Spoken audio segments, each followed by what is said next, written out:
Assalamu alaikum. I am Dr. Muhammad Shoaib and today I will discuss chemoselectivity with respect to the disconnection approach. What is chemoselectivity? Suppose there is a molecule which has two reactive functional groups and we want to react only one of them and not the other. That's why we need chemoselectivity. For example, there are different functional groups which have different reactivity. So under given condition, which functional group will react? Or in second example, if there are two identical functional groups and we want to react only one, then what conditions we require? And if a product again reacts with the reactant, then what should be the strategy? These are different cases we will study in chemoselectivity. For example, here is a paracetamol, the famous analgesic. Here is the acetylation at amino group. In analysis, we break this amide bond and we get para-aminophenol. As amino cannot be directly inserted on the phenol group, so by FGI it is converted into nitro, and when we will break this nitro we get a simple starting material, that is phenol. In synthesis, phenol is nitrated in the presence of nitric acid and then it is reduced to amine group, and in the presence of acetic anhydride we get target molecule which is paracetamol. Here we will have to consider the reactivity of amine as well as OH hydroxyl group. But acetylation will only takes place on amino group as it is more reactive. The lone pair on nitrogen is less tightly bound due to less electronegativity of nitrogen as compared to oxygen, and the lone pair of nitrogen will react and there is no problem for the presence of OH. So we get only one product which is our required product. And the selectivity between two oxygen nucleophiles might sound more difficult. That is, if a molecule has two oxygen and the both can behave as a nucleophile, so it is difficult to choose one of them. But it is very easy when one is alcohol and other is carboxylic acid, so there is no problem. The local anesthetic cyclomethicane is obviously made from carboxylic acid and amino alcohol. Here is cyclomethicane. When we see its disconnection, the ester bond is broken from here and we get amino alcohol and a carboxylic acid. And how this carboxylic acid is disconnected? It is disconnected from this oxygen. So this oxygen will become a nucleophile and this cyclohexane or cyclohexyl carbon will become an electrophile when a leaving group is attached to here. It is a famous SN2 reaction and it is an easier one. But when we will come to the synthesis, we want to react this para-hydroxybenzoic acid with a cyclohexyl iodide. Here are two oxygen, one is OH hydroxyl oxygen and other is carboxylic oxygen. and both can behave as nucleophile. So how to choose that only one oxygen will attack on this iodine and not the other? So there is selectivity between OH and COOH carboxylic group which will act as a nucleophile. It depends on the pH. Below pH value of 5, that is under acidic condition, para-hydroxybenzoic acid is neutral. Here it is. The OH group is more electrophile than the delocalized carboxyl group, but it is not nucleophile enough under neutral, or when it is not ionized. It is not nucleophilic enough to react with alkyl halide. So its reactivity has to be increased by adding a base whose pH is around 10. So the acid is and OH is converted into carboxylate and O negative ion.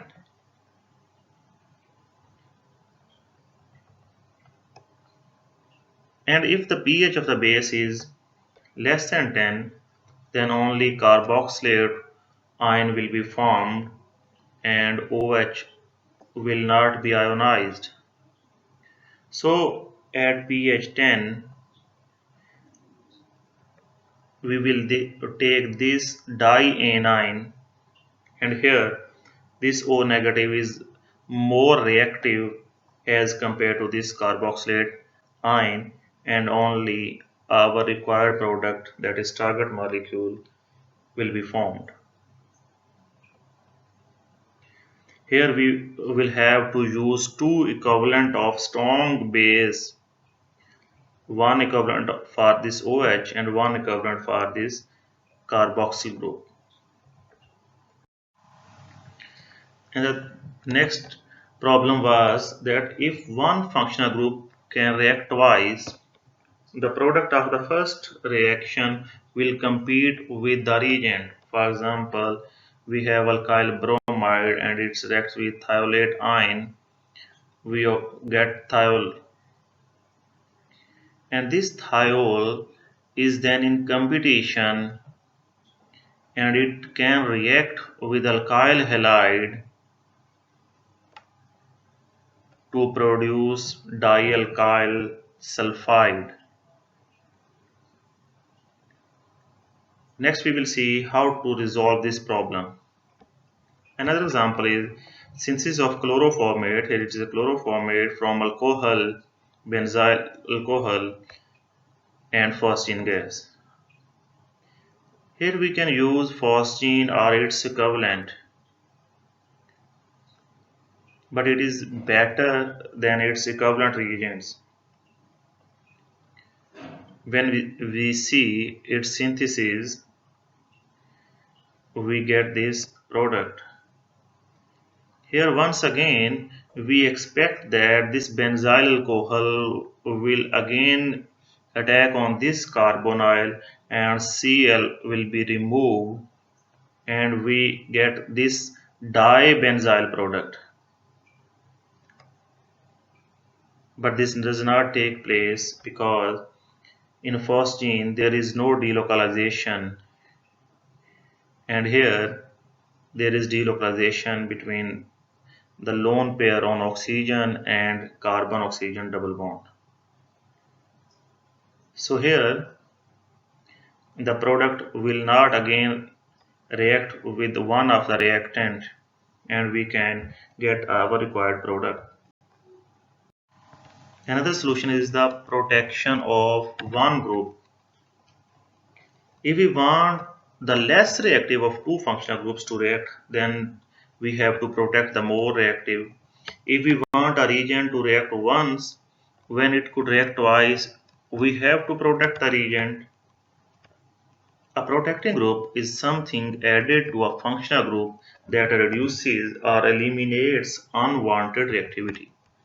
It must be easy to add and easy to remove, as we are adding two steps to our synthesis. That is, One is protecting and other is deprotection.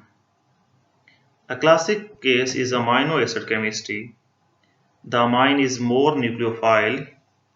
Here amino acid is given. Amine is more nucleophile and more reactive than the carboxylic group. So if we want to use this carboxylic group as a nucleophile, we must protect the amino group. Here it is a benzyl chloroformate from the previous reaction. It will react with this amine and it will protect it. Now the reactivity of amino group will be decreased because its electron pair will come in conjugation with this carbonyl group. So now this carboxyl group can be used as a nucleophile for further reaction. Similarly, the synthesis of thiol is well managed if thiourea is used. If instead of thiolate ion we use thiourea, then we get our monosubstituted product. Here only one alkyl group will be added and not the other. Here is the reaction. Next is analysis and synthesis of caprodiamine. The sedative and tranquilizer caprodiamine contain two sulfide. Here is one sulfide and this, and four CS bond. Two are here CS and two are here. Disconnection next to the central sulfur atom as shown here could be either this CS or this CS. The disconnection we have chosen, it leads to an available amine and a thiol. So let's see how this thiol is formed, is disconnected first. This thiol group can come in place by a thiourea method. So we replace it with Cl. Then this CCl bond is broken and we put OH here. By FGI, it is converted into carbonyl. This benzoyl group can be inserted by Friedel-Crafts reaction, and this butyl can be added by CS bond broken.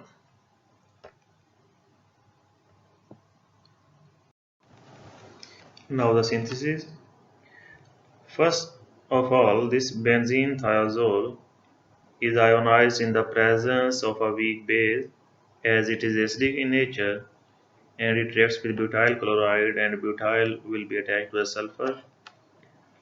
Then a Friedel-Crafts acylation and a benzoyl group will be added in the presence of a Lewis acid, then reducing this NaBH4 and treating it with thionyl chloride. In the first reaction, this OH will be formed and this will be replaced by Cl here. Then by using thiourea method, this Cl will be replaced by SH, and by simple SN reaction, nucleophilic substitution reaction, this sulfur will attack on this carbon and will replace this chlorine. So target molecule will be formed. If the product from the first reaction is less reactive than the starting material, double reaction may be avoided. Partial reduction of meta-dinitrobenzene is an example. Nitration of nitrobenzene is difficult as shown here in the first reaction, but it succeeds in the presence of fuming nitric acid and sulfuric acid and gives only the meta product as expected from the deactivating nitro group. As this nitro is deactivating group, so it will reduce the reactivity of benzene toward electrophilic substitution reaction and only one nitro group will be added. And the reduction of this meta-dinitrobenzene with sodium hydrogen sulfide, it cleanly gives only one nitro as a reduced product and not the other. The reason is that the reduction is electron donation and the very electron withdrawing nitro group encourages this. So the product is less easily reduced than the starting material.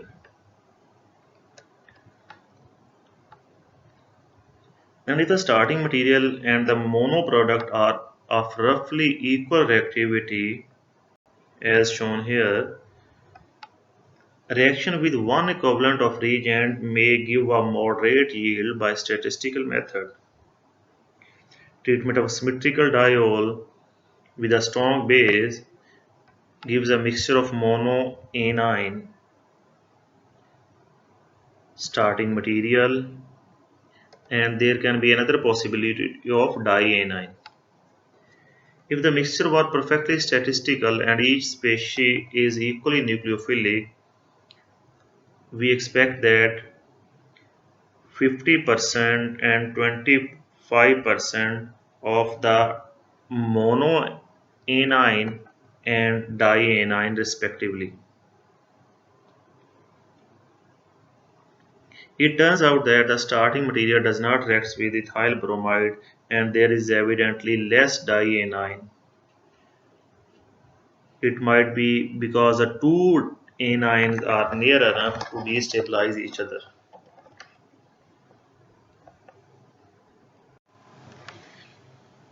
If the product from the first reaction is less reactive than the starting material, double reaction may be avoided. Partial reduction of meta-dinitrobenzene as an example. Nitration of nitrobenzene here in the first reaction, it is difficult as the nitro is an electron withdrawing group and deactivating group, but it succeeds in the presence of fuming nitric acid and it gives only the meta product as expected from the deactivating nitro group. Reduction with sodium hydrogen sulfide cleanly gives meta-nitroaniline by reduction of just one nitro group and not the other. The reason is that the reduction is an electron donating phenomena and the very electron withdrawing nitro group encourages this. So the product is less easily reduced than the starting material. Here is another example. Here we can say that if a starting material and the mono product here are of roughly equal reactivity, reaction with one equivalent of reagent may give a moderate yield. Suppose we want to react this ethyl bromide, we expect that there will be a mixture of monoanion, dianion, and of course the reactant. But when we see the product, we usually obtain only monoethyl ether. It shows that the possibility of dianion is very less because the two negative charges on a small compound are very close to each other destabilizes. So this dianion intermediate is not formed and only one OH will react. The best method to avoid these problems is to combine the two identical functional groups into one functional group that reacts once to give a product of much lower reactivity than the starting material. But this cannot always be arranged. So here is an example that cyclic anhydrides. These are the very useful reagents. If either we have butane dioic acid or succinic anhydride, when it reacts with methanol in the presence of acid, a diester is formed.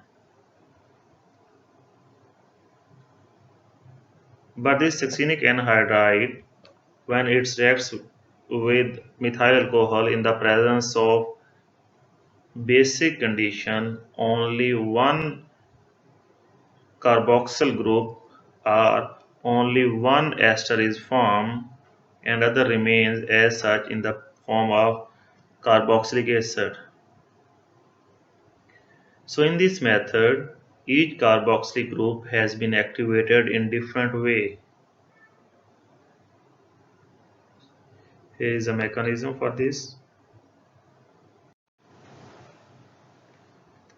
These cyclic anhydrides can be very useful in the Friedel-Crafts reaction. Note here that in the example of 1-chloro-2-methylbenzene, acylation will only takes place para to the chlorine and not to the methyl, and the acylation will occur only once as given in the product. This product was used in the synthesis of different fungicidal groups. And that was all about chemoselectivity with respect to the disconnection approach. Thank you.